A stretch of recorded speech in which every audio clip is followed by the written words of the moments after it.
Hey up, chatter gang, and welcome to Friday night's chat. Tonight is the 25th of August, and we're going to kick off tonight's Friday night chat talking about the videos that were released this week. We did. The first one that we released last Sunday was Blackpool Zoo, and I know we've discussed this on the podcast. However, it didn't really.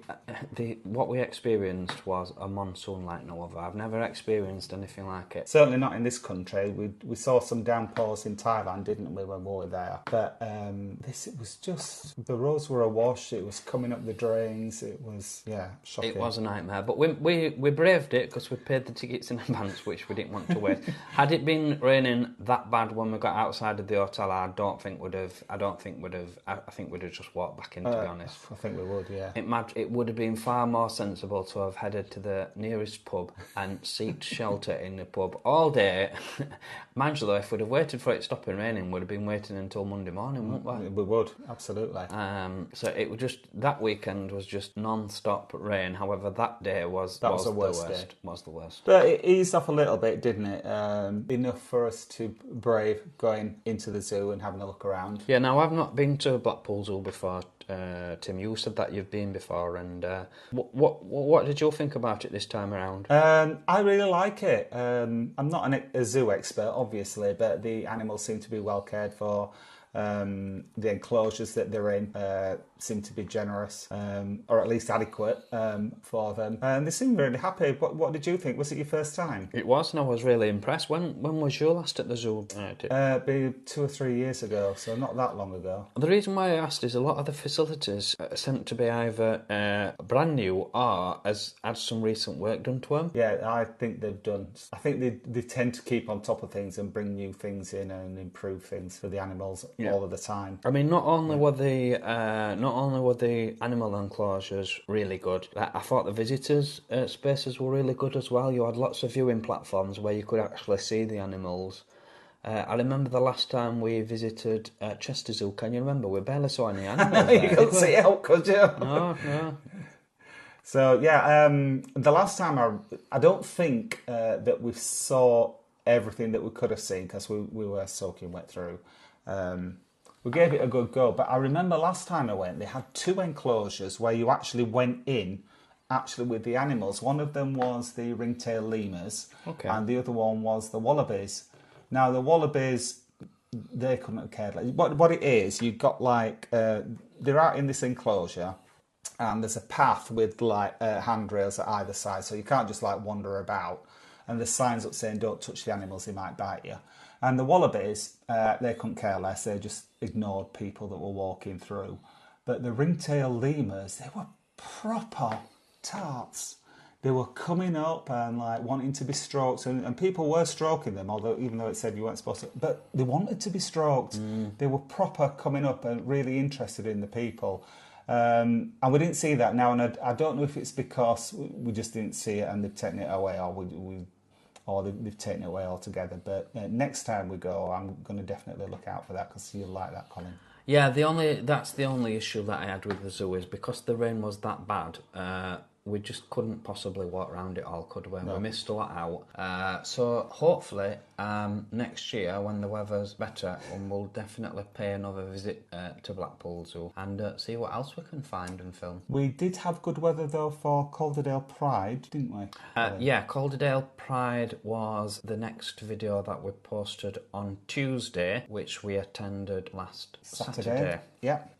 So, Tim, Calderdale Pride is our last Pride of this year. Yeah. We thought we would be going out. I wasn't sure what actually we was going to expect at Calderdale Pride. Now, I knew the stage was going to be at Peace Hall, and we've recently been there, so I had an idea the stage were going to be fabulous, but other than that, I knew there wasn't a parade there, so I wasn't quite sure what to expect. And to be honest, after turning up, I was a bit, if you weren't to know that Pride was at Calderdale Pride and you just happened to be in Calderdale a Halifax and you heard some music and you ventured to find out where their music were, you would not know it was a Pride, would you really? Not really, no. I mean, they did have the flags and banners up, but it didn't have a Pride atmosphere. No. Now, we made a mistake when we reviewed this because Peace Hall has got 4 entrances, and we went into the entrance that was opposite the railway station, which I guess most people who are coming away from Halifax, who don't live in Halifax, would have gone in that entrance because they'd either be coming on the train or that's where the car parks are all down there.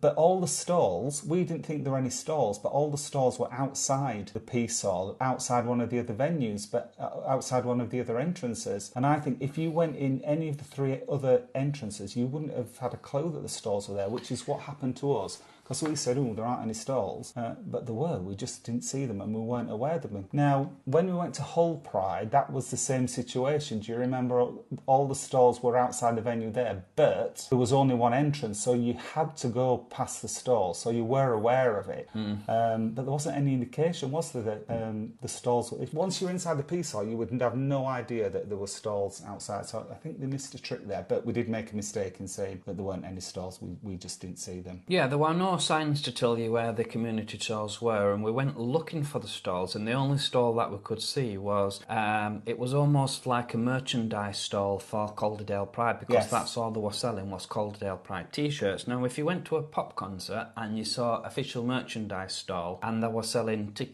t-shirts for whether you are seeing, that's almost what it resembled. And I thought, well, this is a bit poor, and I said, come on, we'll have a look because it may be down here. So we walked all the way around Peace Hall. We even went out to where the toilets were. Couldn't see any stalls there. There was people standing around smoking, but still no Pride stalls. And apparently that's where the Pride stalls were. Yeah, so we just totally missed them, didn't we? And I'm guessing a lot of other people did as well. We missed them. It's a shame really for the traders as well, because usually they do a good business, don't they? They do. It did say the organisers have reached out to us, and they did say, and we posted their comment, we pinned their comment to the top of the comments in the Pride video, and they did say that there was some community stalls and some charities that were there and some local traders. So it's unfortunate that we missed that really, but we thought we'd correct it on this podcast. Yeah, but apart from that, the turns, a little bit of a mixed bag, I thought. I liked the Madonna tribute. In fact, I think tributes do really well at Pride, tribute acts. I think the Madonna tribute in Calderdale was she got a bit more to her than the one that we saw in Hull. Yes. She was much more engaging with the crowd, and yeah, I did enjoy that Madonna tribute. She put a bit more of her own personality into it, I think, than the one in Hull was trying to be Madonna. Yeah. Whereas the one in Halifax was a self-singing Madonna songs, I think. Of course, Nikki French, she can do no wrong for me. Loved every second of that performance. Angie Brown. Oh, well, we have got a funny story to tell you in a bit regarding Angie Brown. Well, Tim has, but she's a cracking singer, isn't she? She always brings it with the voice. I thought of the singers that we had watched, I thought Angie Brown was the strongest singer out of the 3.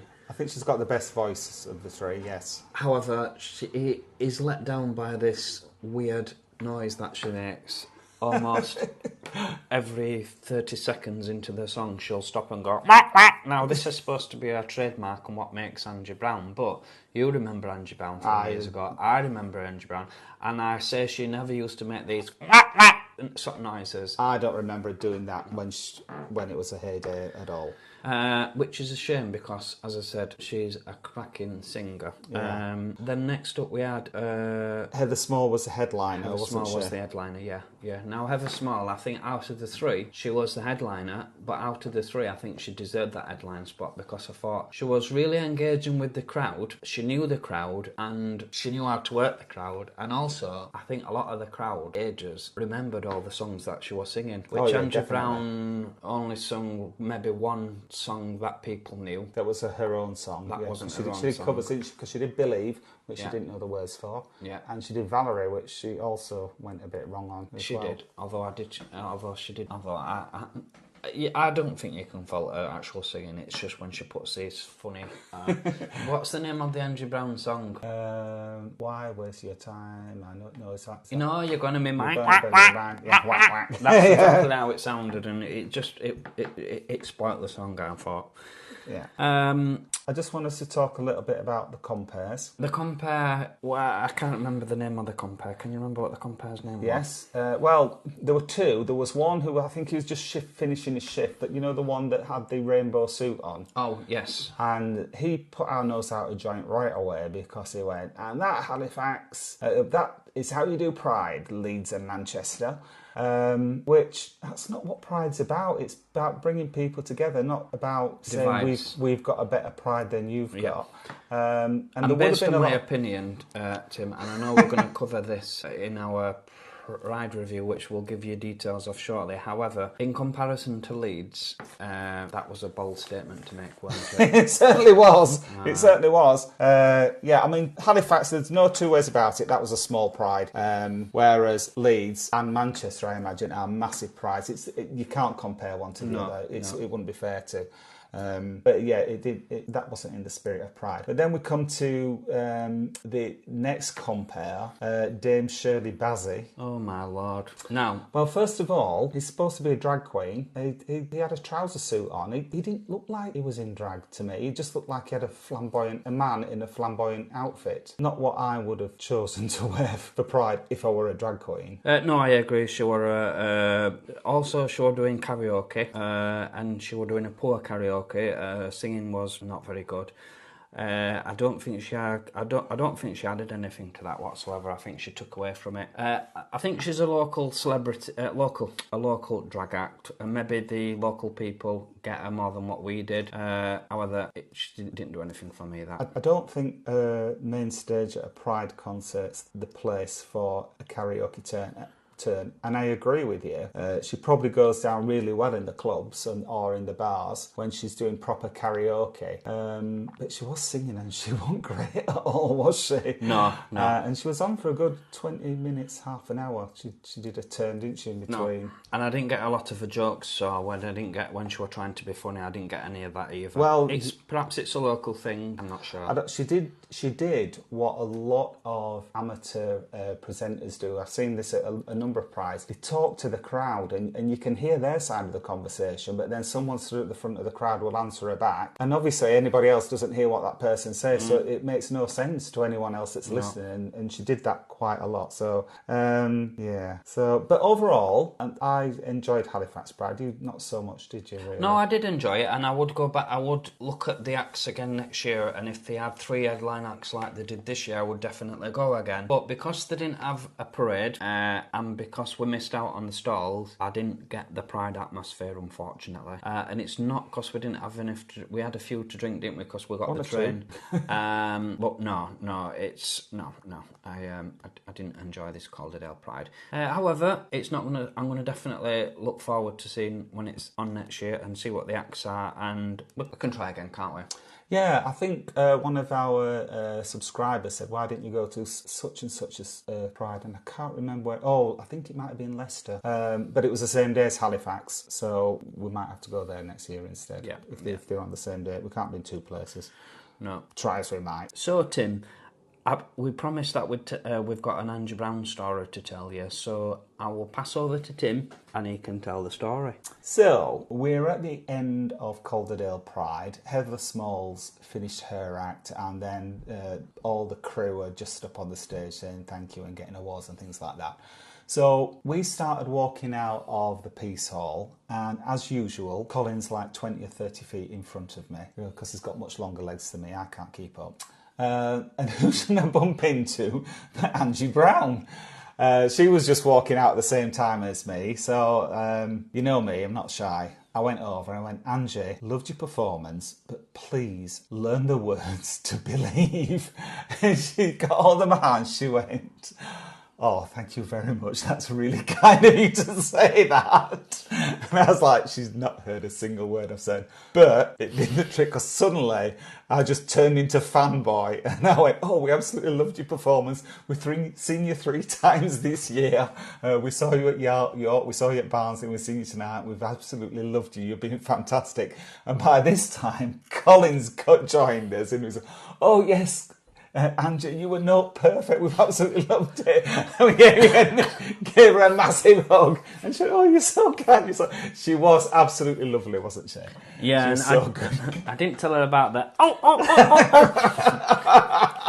We were walking away, we were like... I was such a fanboy. I was just like, oh, Angie, you've got the perfect voice. In all fairness, she has got the perfect voice. She does. I just wished I would have said to her, please, Angie, no more. But I didn't have enough courage for that. Anyway, that's our Angie Brown story. If you know Angie Brown, please don't tell her. No, don't. Shh. So the final video of this week went out on Thursday night, last night, didn't it? The nighttime walk in Bradford, which we did... No, it was the nighttime walk in Blackpool. Sorry. We haven't been to Bradford. Not to Bradford, no. Nighttime walk in Blackpool. That would be a completely different video, wouldn't it? A nighttime walk in Bradford. Yeah. No. I won't like... no. Don't say that. Oh, we can. We're on the podcast. I wouldn't like to do a walk during the day in Bradford. I'm not quite sure about a night one. Yes, so the nighttime walk in Blackpool. We actually filmed this in April, and I had a laptop crash a couple of weeks ago, and I lost a couple of months ago, and I lost the files, what I'd downloaded from somewhere, and not, unfortunately, for 2 of the videos, I'd not put them up in the cloud. And lo and behold, when the laptop crashed, I lost them all, and I retrieved some of the files and I couldn't retrieve all of them, and then I found a way of retrieving them all. Basically, we got the coverage back, so we thought, I didn't want to waste the video. We'd filmed it, it was ready to go. I thought, oh, let's put it back up. I just altered some of the titles just to make it clear that it was an old film. But we enjoyed that walk, didn't we? We did enjoy it. I do like our evening walks, and we got quite a lot of feedback that saying, can we have some more nighttime walks? Because we remember we did that Avenida Mediterraneo. Yeah, which is in reality, I know in the Blackpool one we did say this is our first nighttime walk, but then we went to Benidorm after that, so that in fact was the second nighttime walk. But we'll definitely, from the feedback what we got, and we've enjoyed doing them, we will definitely do some more nighttime walks. I think you get a different aspect and feel of in places when things are closed and you just see the lights. Definitely. And I tell you what struck me when I was looking at the film before we put it out, the way that we do videos, although it's only like 4 months away, the way we put the videos together, it's improved quite a lot, I think. Oh yes, it has, because we're trying different things and we're tweaking things what work and tweaking things around, and definitely I know if we'd have filmed that recently, we'd have probably done a better job on it. Yeah, I mean, people liked it and I liked it, but yeah, I think we've come on quite a bit and it's only like been 4 months. Yeah. So now then, so shall we move on to videos that we plan to release next week? Let's do that. So on Sunday we have what film do we have on Sunday? It's the Bank Bar and Restaurant. Oh, that's one to look forward to. It's the highest rated restaurant in Blackpool, but you know us, we don't care about ratings. We tell you what we think. We'll be the judge of that. Oh, I can't wait for you to watch that one. Yeah, so we're giving nothing away on that one. No, but I can't wait for you to watch it. I want to watch it actually I'm not going to give too much away, but I can't wait to watch it actually for the staff interaction. Have we got one particular staff member on it, have we? No. Oh. Anyway. Anyway, Bank Bar and Restaurant is coming up on Sunday. Now, normally we will plan to aim to get 2 videos out a week, which is on Sunday and Thursday. However, this week we've also got an extra video coming out on Tuesday, which I'll let Tim run through this one. Yeah, we've been to that many Prides this year. And we're going to review them all en masse, and we're going to tell you what the best bits were, what bits we didn't like, and we're going to rate them. So we're going to tell you which was our favourite Pride. So if you want to watch the video and have a pen and paper ready, you can also do the scoring yourself and then compare your scoring at the end with our scores. Yeah, so because what we're going to do, we're going to give each Pride a score based on the parade, the stalls, the performances, the compares, etc. And then we're going to add up the scores at the end and find out which one we think was the best. Will it be a bit like Eurovision scores? It'll be, yes. It'll be just like Eurovision. Wow. I will announce the scores in English and French. Oh, wow. Or could you do it in Spanish? Yeah. Yeah. Spanish will be easier for me than French. Yeah. And then the video that we plan to release on Thursday will be the review of the hotel we stayed at in Hull, which is the Park Hotel review. So there's 3 videos to look forward to next week, isn't there? Indeed. Sunday, Tuesday and Thursday. So that's our videos. Yep. So what's on your mind this week, Colin? I did notice an article on ITV, but I've noticed this article in a few places actually, where now Blackpool has overtaken Brighton as the top holiday destination, and they've rated this on the most affordable accommodation and the price of the fish and chip supper, of all things. And Blackpool has blown away Brighton for the first time in a long time. So, hey-ho for Blackpool. Well done, Blackpool. It's a long time since I've been to Brighton. I can hardly remember. It will be a good 20 years since I've been. Have you ever been to Brighton? I've been to Brighton once, and I was impressed when I went to Brighton, but it was back in 1998/99, so that will be around about 23 years ago, long time ago. Yeah. So I imagine it's changed an awful lot since we were there. Yeah. So might put that on our list for a visit sometime. Thing is, it's a real long way for us, isn't it? I bet it'll take you a full day to get there if you were driving or on the train. Well, things that rated Blackpool higher than Brighton was, one, it was most affordable accommodation. Their average daily rate in Blackpool was £126 versus £162 in Brighton. Whoa. £126 seems a lot for accommodation in Blackpool. I imagine they'll be taking into account all the because they've got some expensive hotels in Blackpool, haven't they? They've got the Boulevard and the Big Blue, which we don't go anywhere near. The majority we prefer the B&Bs, don't we? Yeah, but surely the majority of the accommodation is the B&Bs. You'd have thought so. I don't know how they've worked it out. Okay. You would have thought on average it would have been lower than that even, but maybe not. Now also, it was ranked as the cheapest destination for a pint at £3.25 versus in Brighton £5.35. So there's really £2 difference in a pint. The cheapest is £5.35. Oh my goodness. Well, Brighton, the average price is £5.35. Oh, right, and the average price in Blackpool is £3.25, so it's £2 cheaper for that a is pint. a lot, isn't it? Yeah. And I mean, one of our favourite places to go, Manbar, charges £3 for a double. Can you imagine how much a double would be in Brighton? No, I wouldn't. I don't like to think about that. So yeah, that's. I did find that interesting. So Blackpool is the #1 destination for a holiday in the UK. Very good. What about you, Tim? What do you want to talk about first? Well, this week I've been having a look. I've been doing some research on what people are interested in about Blackpool, because we're going to Blackpool at the end of next month, aren't we? We are. So I was looking online to see what people were interested in, and I went on Reddit and typed in Blackpool, and there are a couple of sites there dedicated to Blackpool. And what amazed me, I don't know why people do this, they were all slagging it off and having a go at how awful it was and what have you. And I'm just like, if you're not interested in Blackpool, if you don't like it, why would you go on a Reddit post to read it in the first place? Our keyboard warriors, they're all over the place. So, I did the same for Benidorm, and it was the same there as well. There are people who clearly they've never been, because they've just got the stereotypical view of Benidorm, which is like what it's like around Levante Beach and on the Strip. But Benidorm's a massive resort. You go up Poniente, it's completely different, and then you go down the other end of Levante, it's quite rural. Well, the thing is, the Strip, you have to go really looking for it. You do. The first few times I went to Benidorm, I struggled to find it anyway. Yeah. You have to go looking for it. I mean, we like it on the Strip. We love all that kind of stuff. But to say that's the only thing in Benidorm, it's just not right. And people are I don't know if it's snobbery or what it is. It's people that have obviously just not been, or else they wouldn't say things like that. So I find it a little bit annoying. We could ask the Chatter Gang, actually, because we are going to both places soon. We're going to both Benidorm and Blackpool. If you do have any ideas of what you would like us to film while we're out there, please let us know in the comments, and we'll put our thinking caps together with suggestions on Reddit, and we'll try and come up with some interesting videos for you.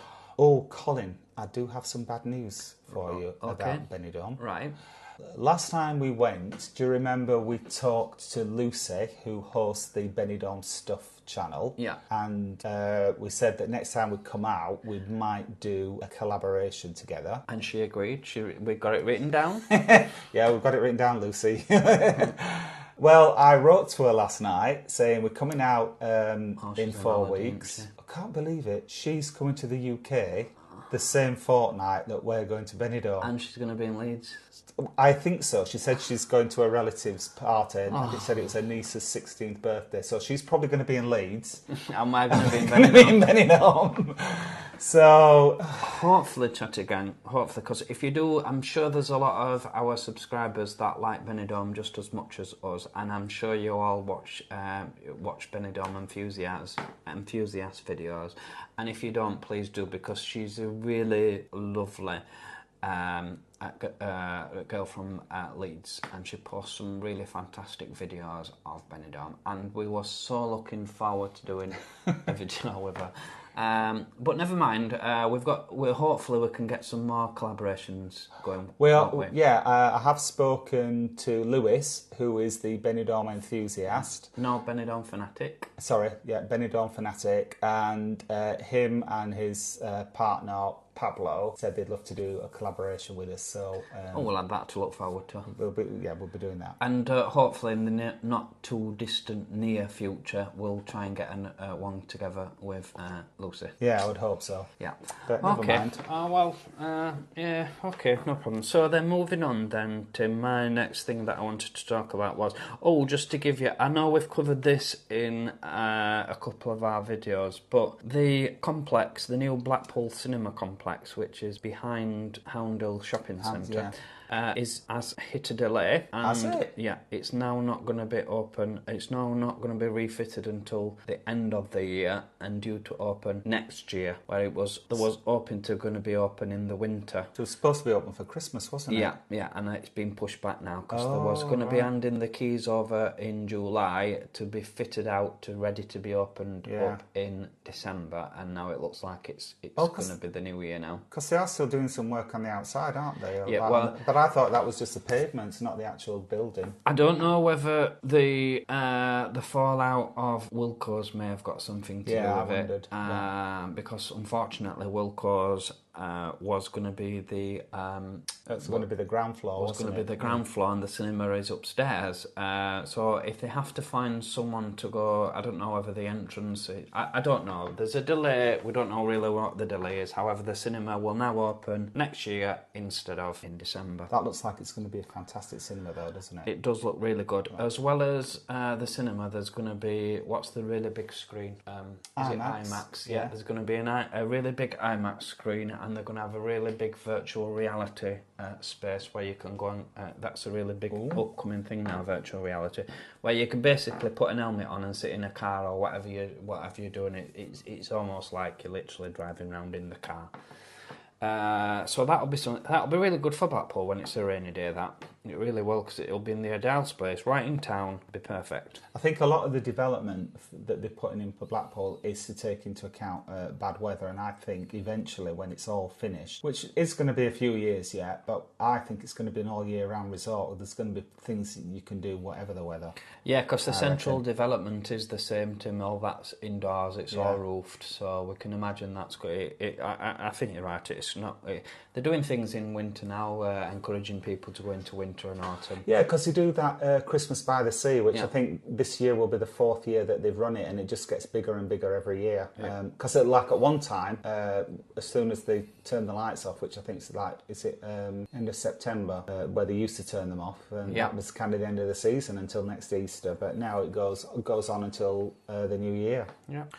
So Brighton doesn't stand a chance, really, does it? It certainly does not. Blackpool's just getting better and better. No, Brighton will have to get the spending purses out to catch up with Blackpool soon. Well, soon. So that's. I know I've got one more topic to cover before we wrap the podcast up. But do you have anything more, Tim?